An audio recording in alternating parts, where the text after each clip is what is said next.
Your franchise is generating less than it should, not because of bad food, not because of the wrong location, because 4 revenue systems don't exist yet inside your operation. Right now, customers are walking out without an upsell. Inventory is getting wasted every single week. Your loyalty program is collecting email addresses and doing absolutely nothing with them. Nobody at your locations owns any of those problems. That's not a staffing issue, that's a documentation issue.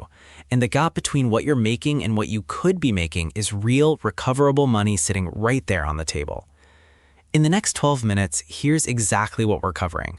The 4 revenue systems most franchise operators haven't built yet, what it looks like to build each one yourself, and how a VSA can run all of them across every location without you being in the middle of it. Let me give you the numbers first. The restaurant industry wastes $162 billion in food annually. That breaks down to roughly $20,000 per location per year for a typical QSR. Labor scheduling drift, even a small one across 30 locations, compounds into $900,000 in EBITDA loss. Loyalty program members spend 5% more per visit and generate 25 to 100% higher profit margins.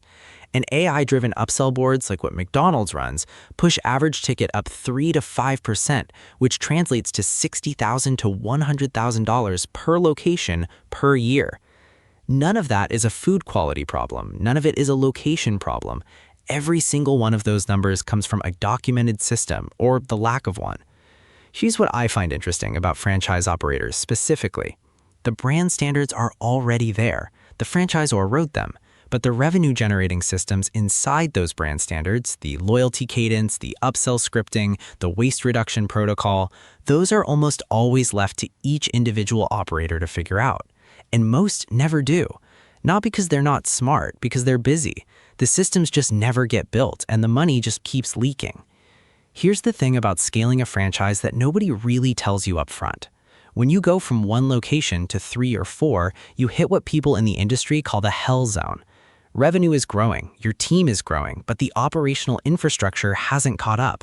The playbook that worked at location 1 doesn't transfer automatically. Your second GM doesn't know what your first GM knows, and you, the owner, end up as the only person who can answer any question that actually matters.